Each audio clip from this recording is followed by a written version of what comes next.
Hi guys, welcome back to my channel. My today's topic is scientific management developed by F.W. Taylor, that is Frederick Winslow Taylor.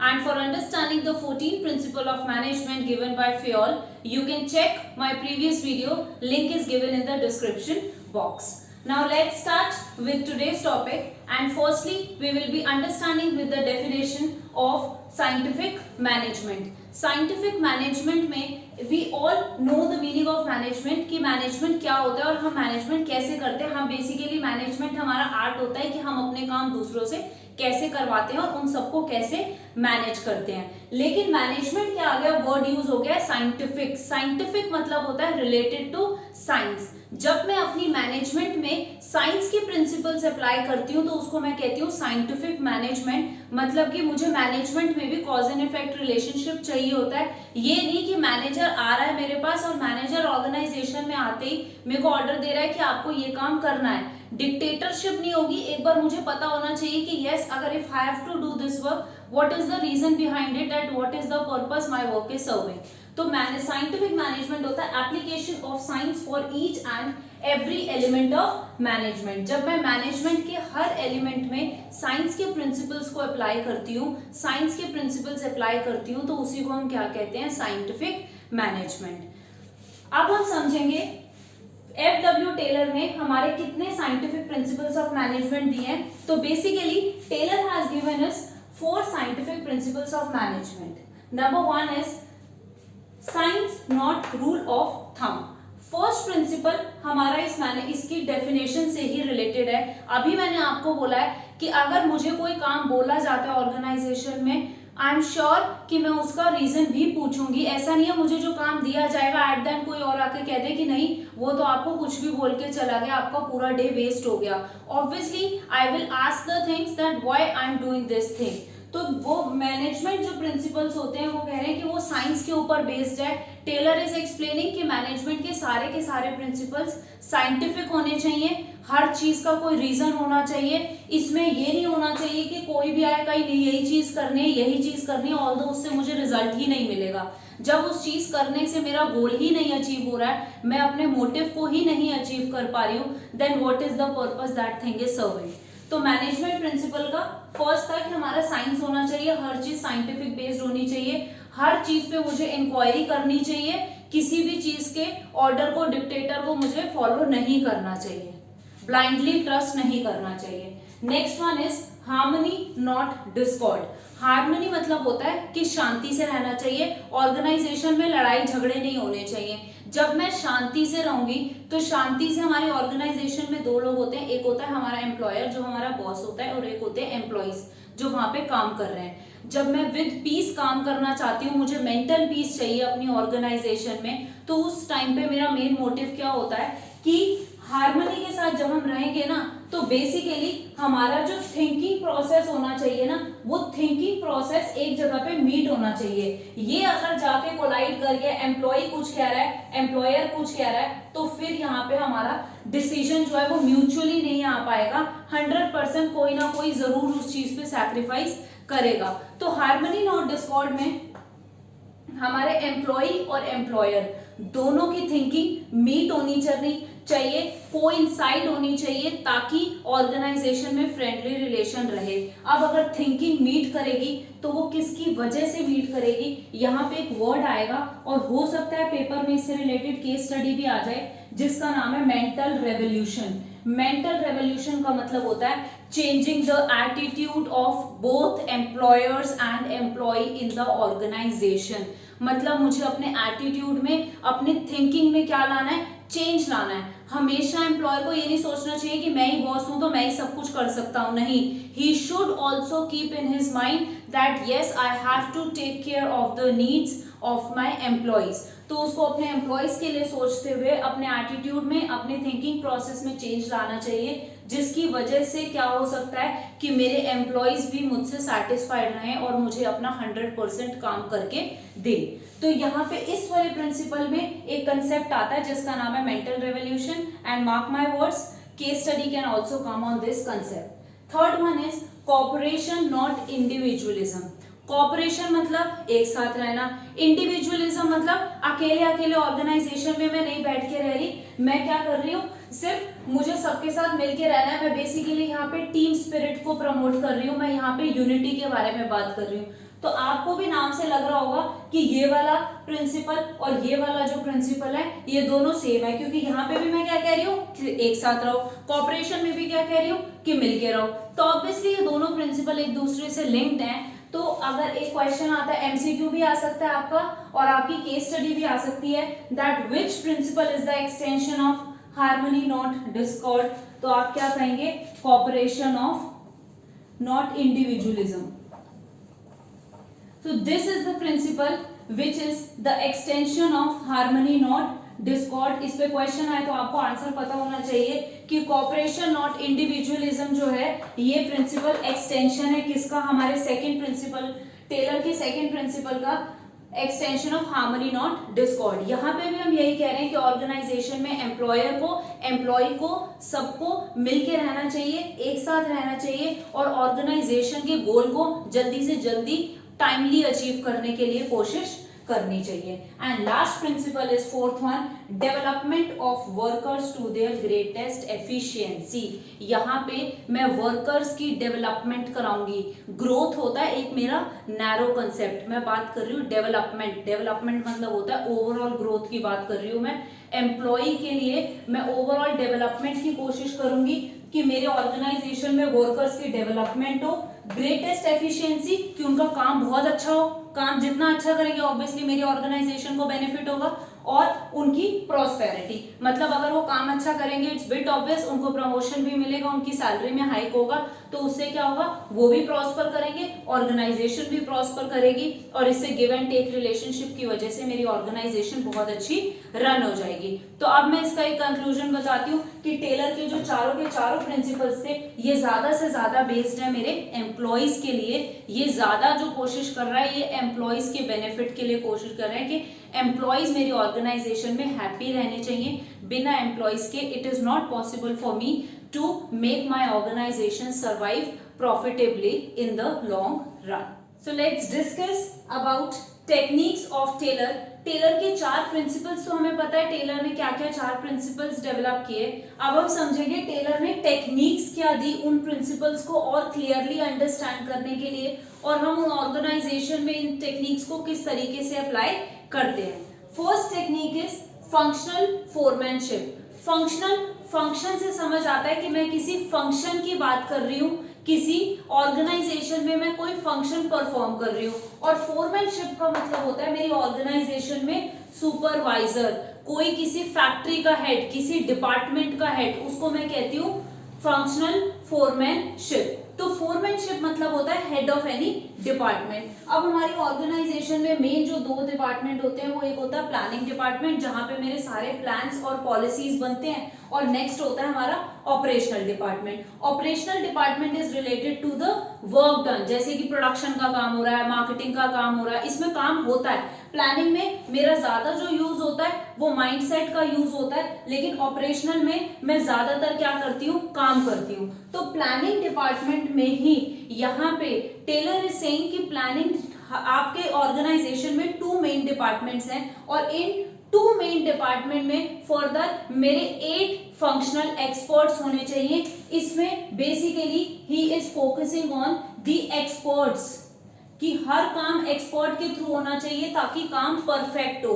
तो अब 2 department है, total 8 functional expert होने चाहिए। तो इनको मैं 8 को कैसे डिवाइड करती हूँ, 4 एक्सपर्ट मैं प्लानिंग डिपार्टमेंट में देती हूँ, 4 एक्सपर्ट मैं ऑपरेशनल डिपार्टमेंट में देती हूँ। वन बाय वन हम ये समझेंगे कि ये चारों के चारों फंक्शनल एक्सपर्ट्स करते क्या है अपने इंडिविजुअल डिपार्टमेंट में। अब प्लानिंग डिपार्टमेंट का फर्स्ट जो फंक्शनल एक्सपर्ट है दैट इज रूट क्लर्क।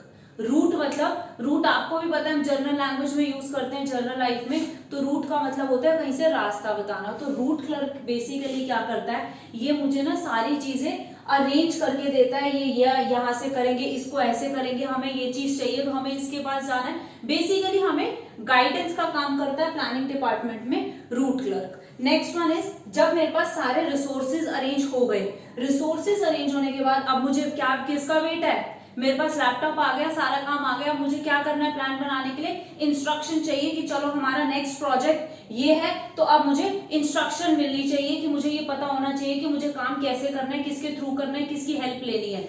तो यहाँ पे सारे इंस्ट्रक्शंस मिलते हैं सारे रिसोर्सेस अरेंज होने के बाद। Next one is time and cost clerk. Her project का ना एक टाइम होता है कि इस बाउंड टाइम पे मुझे ये प्रोजेक्ट को फिनिश करना है। तो यहाँ टाइम एंड कॉस्ट क्लर्क में मैं ये डिसाइड करती हूँ कि मुझे जो प्लान्स बनाने हैं ना उस पे मैं कितना तो पहली बार एक्सपेंस लगा सकती हूँ। जब मेरा एक्सपेंस लग जाएगा फिर मैं ये डिसाइड करूंगी कि उसको मैं कितने टाइम में खत्म करूंगी, क्या ड्यूरेशन रहेगी मेरे उस काम की, मेरे उस प्रोजेक्ट की। एंड लास्ट जो एक्सपर्ट होता है इसमें प्लानिंग डिपार्टमेंट में, दैट इज डिसिप्लिनेरियन। डिसिप्लिन हमारी अपनी लाइफ में भी जरूरी है, ऑर्गेनाइजेशन में भी जरूरी है, हमारी लाइफ के हर स्टेज पे डिसिप्लिन जरूरी है। Now moving on to the next department, next one is operational department. Operational में भी मेरे 4 एक्सपर्ट्स होते हैं। Number 1 is gang boss. Gang तो हम सबकी लाइफ में बड़ा कॉमन सा वर्ड होता है, स्कूल लाइफ में तो बहुत ज्यादा ही कॉमन होता है। हम कहते हैं नहीं ये हमारी गैंग है, ये हमारे ग्रुप के लोग हैं। तो यहाँ पे क्या होता है ऑपरेशन में, देखो जितने भी काम होते हैं ना, मैं कुछ भी काम करूँ, एचआर वाले काम जो करेंगे ना, एचआर डिपार्टमेंट वाला वो अपनी गैंग के लोगों के साथ काम करेगा, अपनी टीम के लोगों के साथ काम करेगा। प्रोडक्शन वाला अपनी गैंग के साथ। तो यहाँ गैंग बॉस क्या करता है, बेसिकली एक टीम को, एक यूनिटी को बना के रखते हैं ऑर्गेनाइजेशन में ताकि उनको वो इंस्ट्रक्शन दे पाए। स्पीड बॉस क्या करेगा, काम अगर ढीला हो रहा है तो कहेगा जल्दी जल्दी करो, बहुत लेट हो रहे हैं, हमारे टारगेट अचीव नहीं हो रहे, तो ये काम स्पीडली कराएगा। रिपेयर बॉस क्या होता है, ऑर्गेनाइजेशन में रिपेयर होते हैं, जैसे मशीनरी हो गई, लैपटॉप हो गया, हमारा डेस्कटॉप हो गया, कोई भी चीज में अगर कुछ प्रॉब्लम हो जाती है, कोई भी चीज अगर अच्छे से फंक्शन नहीं कर रही होती, तो उसको अगर मुझे रिपेयर कराना है तो मैं किसके पास जाती हूँ, रिपेयर बॉस के पास। और जैसे यहाँ पे डिसिप्लिनेरियन सारी चीजें देखता है, यहाँ पे इंस्पेक्टर सारी चीजें देखता है। मतलब ऑपरेशनल डिपार्टमेंट में सारा का सारा मेरा डिसिप्लिन का काम और सब कुछ सुपरवाइज करने का काम, सबको देखने का काम किसका होता है, इंस्पेक्टर का होता है। तो ये हमारी एक टेक्निक खत्म होती है जिसमें फंक्शनल फोरमैनशिप में मैं 8 फंक्शनल एक्सपर्ट्स रखती हूँ। Second technique is standardisation and simplification. Organisation में स्टैंडर्ड से मैं क्या समझती हूँ, देखो स्टैंडर्ड में ये नहीं कहूंगी कि मेरा अपना कितना स्टैंडर्ड है या मैं किस स्टैंडर्ड के अकॉर्डिंग चल रही हूँ। ऑर्गेनाइजेशन में मेरा मेन जो काम होता है वो मेरे काम से मेरा स्टैंडर्ड देखा जाता है, मैं किस तरीके के गुड्स दे रही हूँ उससे मेरा स्टैंडर्ड देखा जाता है। तो यहाँ पे स्टैंडर्डाइजेशन का मतलब है ऑर्गेनाइजेशन में क्वालिटी स्टैंडर्ड्स, मतलब जिस तरीके की क्वालिटी मेरे कस्टमर्स मुझसे एक्सपेक्ट कर रहे हैं, मुझे वैसी क्वालिटी ऑफ गुड्स मेरे कस्टमर को देना चाहिए। मुझे अपनी मार्केट में सो कॉल्ड ब्रांड नेम को क्या रखना है, मेंटेन रखना है। तो स्टैंडर्डाइजेशन में I will try to give standardized goods quality standards and I will try to provide quality goods to my customers. Simplification क्या होता है, सिंप्लीफाई करना। आपने मैथ्स में बहुत पढ़ा होगा कि हम चीजों को सिंप्लीफाई करते थे, एलसीएम लेते थे, शॉर्ट नंबर बनाते थे। तो सिंप्लीफाई मतलब होता है मेरी ऑर्गेनाइजेशन में अगर 5 तरीके के गुड्स हैं और इसमें ना बड़ी अननेसेसरी चीजें हैं, अननेसेसरी मतलब जबरदस्ती एक ही चीज में काम हो सकता है, फिर भी मैंने 2-2 3-3 लोग रखे हुए हैं, 2-2 3-3 डिपार्टमेंट बनाए हुए हैं, तो जितनी भी अननेसेसरी थिंग्स हैं उनको मैं क्या कर देती हूँ, सिंप्लीफाई करके एलिमिनेट कर देती हूँ, अपनी ऑर्गेनाइजेशन से हटा देती हूँ, ताकि मैं रिसोर्सेज को कैसे यूज कर पाऊं, ऑप्टिमम यूज कर पाऊं, मैं रिसोर्सेज वेस्ट ना होने दूं। तो स्टैंडर्डाइजेशन सिंप्लीफिकेशन मेरे ऑर्गेनाइजेशन के बेनिफिट के लिए है, ताकि मैं अपनी ऑर्गेनाइजेशन का ब्रांड नेम और गुडविल मार्केट में मेंटेन कर पाऊं। तो यहाँ पे मैं क्वालिटी स्टैंडर्डाइज गुड्स दूंगी अपने कस्टमर को और अपनी ऑर्गेनाइजेशन से जो भी अननेसेसरी चीजें हैं उन सारी चीजों को एलिमिनेट कर दूंगी। इस पे केस स्टडी जरूर आती है, स्टैंडर्डाइजेशन सिंप्लीफिकेशन पे केस स्टडी आती है, एक केस स्टडी वर्क स्टडी पे जरूर आती है, ये वर्क स्टडी में क्या क्या होता है। और डिफरेंशियल पीस वेट सिस्टम में 1 मार्कर क्वेश्चन आता है, इन दोनों पे इतने ज्यादा इंपॉर्टेंट क्वेश्चंस नहीं आते, इस पे भी 1 मार्कर आ गए तो आ गए, otherwise it's not much important, but yes the both are very very very important from examination point of view. Third technique is work study. मैं किसी को काम को कर रही हूँ ना, तो मेरे को काम करने के लिए पहले क्या करना पड़ता है, स्टडी करना पड़ता है। मैं ये देखती हूँ कि मैं इस काम को किस तरीके से कर सकती हूँ, मैं हर चीज एनालिसिस के साथ करती हूँ। तो वर्क स्टडी में मेरे फर्दर 4 स्टडी होती हैं जो काम करने से पहले मैं करती हूँ ऑर्गेनाइजेशन में। फटीग का मतलब होता है बोर्डम। एक काम करते रहते हैं बार बार हम क्या हो जाते हैं, बोर हो जाते हैं। जैसे हमारे स्कूल में भी क्या होते हैं, अलग अलग डिफरेंट सब्जेक्ट्स के पीरियड होते हैं। उसका रीजन क्या होता है कि एक ही दिन अगर आपको कह दिया जाए कि आप अकाउंटेंसी पढ़ते रहो तो it's not possible for you. तो उस बोर्डम को रिमूव करने के लिए ऑर्गेनाइजेशन में जो मैनेजर्स होते हैं वो फटीग स्टडी करते हैं। वो ये देखते हैं कि एक काम करने के बाद एम्प्लॉय कितनी देर में वो बोर हो जाता है। जब उसको लगता है कि नहीं 4 घंटे रेगुलर करने के बाद एम्प्लॉय जो हो जाता है वो बोर हो जाता है, तो 4 घंटे की ड्यूरेशन के बाद मैनेजर को क्या करना चाहिए, अपने एम्प्लॉयज को एक इंटरवल देना चाहिए, एक रेस्ट इंटरवल देना चाहिए, जिससे जितने भी काम से वो बोर हुआ वो अपनी वापस उस चीज को क्या कर पाए, रिवाइव कर पाए एंड विथ फुल एंथुजियाज्म वो आफ्टर 15 मिनट्स के ब्रेक के बाद वो काम करे। तभी ऑर्गेनाइजेशन में टी ब्रेक होता है, लंच ब्रेक होता है, मॉर्निंग में भी ब्रेक मिलता है, बहुत सारे ब्रेक्स दिए जाते हैं एम्प्लॉयज को सिर्फ इसी स्टडी को देखते हुए। Next method study. Method study में मैं ये देखूंगी कि मुझे कोई काम करने के लिए कौन से मेथड को अप्लाई करना है। एक वन बेस्ट मेथड मैं चाहूंगी कि उस मेथड को मैं अप्लाई करूं जिससे मैं अपनी ऑर्गेनाइजेशन के गोल को या अपने काम को जल्दी से जल्दी खत्म करूं। जैसे सपोज आपको कोई 2 मेथड बताए, डेप्रिसिएशन निकालने के 2 मेथड है, एक मेरा SLM है, एक WDV है। आप ज्यादातर सब लोगों को SLM ही अच्छा लगता है बिकॉज WDV में तो वैल्यूज चेंज होती रहती है। तो यहाँ पे आपको वन में बेस्ट मेथड बता दिया जाएगा कि नहीं आप सब SLM फॉलो करो और फटाफट क्वेश्चंस करके काम खत्म करो। तो उससे क्या होगा, बेस्ट मेथड भी है और काम भी आपका क्या होगा, जल्दी खत्म हो जाएगा। Next one is time study. Time study में ये देखूंगी अगर मैं आपको 2 क्वेश्चन दे रही हूँ और हाफ एन आवर का पीरियड है तो 2 क्वेश्चन मेरे अकाउंट्स के आराम से हो जाएंगे। लेकिन जैसे ही मैं कह दूं कि नहीं आपको हाफ एन आवर का टाइम है और हाफ एन आवर की ड्यूरेशन में आपको 20 क्वेश्चन सॉल्व करने हैं तो इट्स नॉट पॉसिबल। तो यहाँ पे ये कहा जाता है वर्क स्टडी के टाइम स्टडी पार्ट में कि आपको किसी भी एम्प्लॉय को कोई काम देते हुए ये जरूर स्टडी करना चाहिए कि उस काम को खत्म करने के लिए मेरे को कितना टाइम लगेगा। मैं अननेसेसरी या तो मुझे एक्स्ट्रा काम भी नहीं देना चाहिए। 2 क्वेश्चन के लिए मैं 10 घंटे भी नहीं दे सकती, लेकिन 20 क्वेश्चन के लिए मैं हाफ एन आवर भी नहीं दूंगी, वो भी पॉइंट जस्टिफाइड नहीं है। तो मुझे एक ऐसा टाइम ढूंढना चाहिए जिस टाइम पे मैं वो खुद काम कर पाऊंगी, वही ड्यूरेशन मुझे आगे एम्प्लॉयज को ट्रांसफर करनी चाहिए। And last study is motion study. एक जगह स्टिल बैठे बैठे मेरी ऑर्गेनाइजेशन 9 घंटे की ड्यूटी है। 9 घंटे की ड्यूटी में अगर मैं एक जगह स्टिल बैठ जाऊंगी तो ऑब्वियसली कोई बॉडी में मूवमेंट नहीं होगी, तो मेरी बॉडी एकदम स्टिल हो जाएगी। तो मोशन स्टडी में मुझे ये देखना चाहिए कि कितनी मेरी ऑर्गेनाइजेशन में अननेसेसरी मूवमेंट्स हो रही हैं। फालतू मुझे नहीं घूमना, मुझे अगर घूमना है तो काम से घूमना है और काम से भी जाना है तो बीच बीच में 1-2 बार मैं ऐसे भी जा सकती हूँ। तो मोशन स्टडी में बेसिकली मैं ये पढ़ती हूँ कि अननेसेसरी मूवमेंट्स नहीं होनी चाहिए। Next is differential piece wage system. Wage मतलब होता है कि मैं किसी को सैलरी दे रही हूँ, किसको मैं रेम्यूनरेशन दे रही हूँ। डिफरेंशियल मतलब होता है अलग तरीके से। मेरे ऑर्गेनाइजेशन में 2 तरीके के वर्कर होते हैं। एक मेरे होते हैं एफिशिएंट वर्कर्स जो बड़े अच्छे तरीके से काम करते हैं, और एक होते हैं मेरे इनएफिशिएंट वर्कर्स।